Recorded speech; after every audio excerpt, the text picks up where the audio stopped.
Immediate ಇರ phone ಮಾಡ್ತದ ಅವು ಇಂಕ ಇಂದು ಪುರ ತಿಕ್ಕನ್ ಡೆತ್ ನೋಟ್ ಕಡ ಪುರ್ದೆ ಒಂಜಿ ಪಾತರ ಪಂತರ ಇವಾಗ ಟರ್ಮರು ದುಮ್ನಾನಿ ಸಮೇತ ಫೋನ್ ಮಾಡ್ತಿದ್ದಿ ಆಂಡಲ ಆಯೆ ಹೆಂಚಿನ ಸಮಸ್ಯೆ ಉಲ್ಲೆಂದೇ ಫೋನ್ ನೋಟ್ ಪಾತರ ಬಲಿ ಮತ್ತೆ ಊರಿನವರು ಎಲ್ಲ ಬಂದ್ರು ಇದು ವಿಡಿಯೋದವರು ಎಲ್ಲರೂ ಬಂದ್ರು ಹೋಗಿ ಒದ್ದಿದ್ದಾರೆ ಏನಾಗಿದೆ ಅಂತ ನಮಗೆ ಸಾಗೋತಿಲ್ಲ ನನಗೆ ಎಲ್ಲ ವಿಡಿಯೋ ಕಳಿಸಿದ್ದಾನೆಲ್ಲ ಸರ್ ಅವನು ಅದು ಸಹ ಪುರುಪು ಸಾಕಾಗಲ್ವ ಅವರಿಗೆ ಅವಳು ಎಂತವಳಂತ ಎಷ್ಟು ಚಂದದಲ್ಲಿ ಮಾತಾಡಿ ಎಲ್ಲ ನಾವು ಅಲ್ಲಿ ಅರ್ಧ ತಗೊಂಡಾಗ ಸಹ ಎಷ್ಟು ಒದ್ದಾಡಿದ್ದಾನೆ ಅಂತ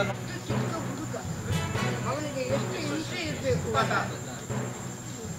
ಅಲ್ಲ ಅವನಿಗೆ ಎಷ್ಟು ಹಿಂಸೆ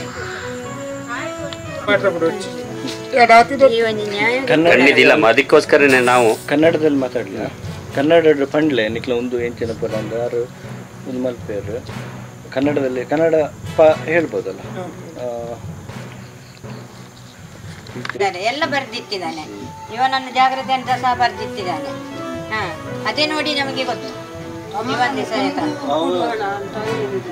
ಇಲ್ಲ ಅವರು ಸುಮಾರು 5 ದಿವಸದ ಹಿಂದೆ ಆತ್ಮಹತ್ಯೆ ಮಾಡಿಕೊಂಡಿರ್ತಾರೆ. ಆತ್ಮಹತ್ಯೆಗೆ ಮುಖ್ಯ ಕಾರಣ ಒಂದು 4-5 ಜನ ಸೇರಿ 2025ಗೆ ಬೆಳ್ಮಣ್ಣಲ್ಲಿ ಸೂರಜ್ ಕಂಫರ್ಟ್ಸ್ ಅಂತ ಒಂದು ಲಾಡ್ಜಲ್ಲಿ ಅಭಿಷೇಕ್ ಎಂಬವರು ನಿಟ್ಟೆ ಗ್ರಾಮ ಮೂಲದವರು 25 ವಯಸ್ಸಿನವರು ಸೂಯಿಸೈಡಲ್ ಹ್ಯಾಂಗಿಂಗಲ್ಲಿ ಡೆತ್ ಆಗಿದ್ದಾಗೆ ನಮಗೆ ಕಂಡು ಬಂದಿದೆ.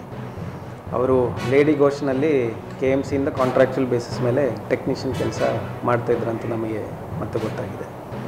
ಈ ವಿಚಾರದಲ್ಲಿ ಅವರದ್ದು ಲೇಡಿ ಘೋಷನ್ ಒಂದು ವಾಟ್ಸಪ್ ಗ್ರೂಪಲ್ಲಿ ಅಭಿಷೇಕ್ ಎಂಬುವರು ಕೆಲವೊಂದು ವಾಯ್ಸ್ ಮೆಸೇಜಸ್ಸು, ಕೆಲವೊಂದು ಮೆಸೇಜಸ್ಸು, ಒಂದು ಸೂಯಿಸೈಡ್ ನೋಟು, ಒಂದು ವಿಡಿಯೋ ಇವೆಲ್ಲ ಆ ಗ್ರೂಪಿಗೆ ಶೇರ್ ಮಾಡಿದಾಗೆ ನಮಗೆ ಆ ಗ್ರೂಪಲ್ಲಿರುವಂಥ ಇತರ ಮೆಂಬರ್ಸ್ ಹೇಳಿದ್ದಾರೆ. ಅದನ್ನು ವೆರಿಫೈ ಮಾಡಿದಾಗ ಸುಮಾರು ಡೀಟೇಲ್ಡಾಗಿ ಒಂದು ಸೂಯಿಸೈಡ್ ನೋಟ್ ಅಭಿಷೇಕ್ ಎಂಬುವರು ಬರೆದಿದ್ದಾರೆ. ಅದರಲ್ಲಿ ಅವರು ಹೇಳುವ ಪ್ರಕಾರ, ಅಭಿಷೇಕ್ ಹೇಳುವ ಪ್ರಕಾರ, ನನಗೆ ಇದರಲ್ಲಿರುವಂತಹ ಆರೋಪಿತರಾಗಿರುವಂಥ ಒಬ್ಬರು ಹುಡುಗಿ ಮತ್ತು ಅವರ ಗ್ರೂಪು ಅವರು ಈ ರೀತಿ ವೀಡಿಯೋಸ್ ಮಾಡಿ ವಸೂಲಿ ಮಾಡ್ತಾರೆ, ಅದೇ ರೀತಿ ಥ್ರೆಟನ್ ಮಾಡಿ ವಸೂಲಿ ಮಾಡ್ತಿದ್ದಾರೆ, ವಸೂಲಿ ಗ್ರೂಪ್ ಇದೆ, ನನಗಿದು ತಡ್ಕೊಳ್ಳೋಕ್ಕಾಗದೆ ನಾನು ಸೂಯಿಸೈಡ್ ಮಾಡ್ತಾಯಿದ್ದೀನಿ ಅಂತ ರೀತಿಯಲ್ಲಿ ಬರೆದಿದ್ದಾರೆ. ಅದಲ್ಲದೆ ಡೀಟೇಲ್ಡಾಗಿ ಸುಮಾರು ವಿಚಾರಗಳು ಬರೆದಿದ್ದಾರೆ. ಈ ವಿಚಾರ ಸಂಬಂಧಪಟ್ಟಾಗೆ ನಾವು ಕೂಡಲೇ ಅಬೆಟ್ಮೆಂಟ್ ಟು ಸೂಯಿಸೈಡ್ ಸೆಕ್ಷನ್ ಅಡಿಯಲ್ಲಿ FIRನ ದಾಖಲೆ ಮಾಡಿದ್ದೀವಿ ಆ 4 ಜನ ಆರೋಪಿತರ ಮೇಲೆ. ಅದಾದ ನಂತರ ಈ ಆರೋಪಿತರು ಯಾರಿದ್ದಾರೆ ಅದರಲ್ಲಿ 4ರಲ್ಲಿ 3 ಜನ ಐಡೆಂಟಿಫೈ ಆಗಿ 3 ಜನರದ್ದು ಲೊಕೇಶನ್ ಇಲ್ಲಿ ಊರಲ್ಲೇ ಇದ್ದವರು 3 ಜನ, ಅವರು 3 ಜನರದ್ದು ಮೊಬೈಲ್ ಫೋನ್ಸನ್ನು ಸೀಸ್ ಮಾಡಿ ಅದನ್ನು ಎಕ್ಸ್ಟ್ರಾಕ್ಷನ್ ಮತ್ತು ಅನಾಲಿಸಿಸ್ಗೆ ನಾವು ಈಗ ಸಬ್ಜೆಕ್ಟ್ ಮಾಡ್ತಿದ್ದೀವಿ.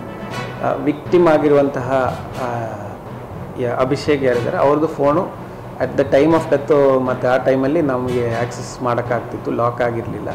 ಅದರ ಬೇಸಿಸ್ ಮೇಲೆ ಆ ವಿಕ್ಟಿಮ್ದು ಫೋನಲ್ಲಿರುವಂಥ ಫೋಟೋಸು ಮತ್ತು ವೀಡಿಯೋಸು ಮತ್ತು ಗ್ಯಾಲರಿ ಮತ್ತು ಈ ಥರ ಮೆಸೇಜಸ್ಸು ನಮಗೆ ಪ್ರೈಮಾ ಫೇಸಿ ಅವೈಲಬಲ್ ಇದ್ದದೆಲ್ಲ ನಾವು ವಿಡಿಯೋ ರೆಕಾರ್ಡಿಂಗ್ ಮಾಡಿ ಎವಿಡೆನ್ಸಿಗೆ ತೊಗೊಂಡಿದ್ದೀವಿ. ಈಗ ಫೋನ್ ಫಾರೆನ್ಸಿಕ್ ಸೈನ್ಸ್ ಲ್ಯಾಬಿಗೆ ಕಳಿಸಿ ಅದನ್ನು ಮತ್ತೆ ಫರ್ದರ್ ಬ್ರೇಕ್ ಓಪನ್ ಮಾಡಿ ಅದರಲ್ಲಿ ಅಡಿಷ್ನಲ್ ಎವಿಡೆನ್ಸಸ್ ಏನಿದೆ ಅಂತ ನಾವು ತಿಳ್ಕೊಳ್ತೀವಿ. ಇದೇ ವಿಚಾರ ಸಂಬಂಧಪಟ್ಟಾಗೆ ನಮ್ಮ ASP ಕಾರ್ಕಳಾಗಿರುವಂಥ ಹರ್ಷ ಪ್ರಿಯಮ್ಮದವರು ನಿನ್ನೆ ಅವರ ಅಭಿಷೇಕ್ ಅವರ ಪೇರೆಂಟ್ಸ್ ಅವ್ರ ಹತ್ರನೂ ಮಾತಾಡಿದ್ದಾರೆ, ಅಡಿಷ್ನಲ್ ಇನ್ಫಾರ್ಮೇಷನ್ ಕಲೆಕ್ಟ್ ಮಾಡಿದ್ದಾರೆ. ಅದಲ್ಲದೆ ನೋಟಲ್ಲಿ ಮೆನ್ಷನ್ ಮಾಡಿರುವಂಥ ಬೇರೆ ಜನರ ಹೆಸರುಗಳು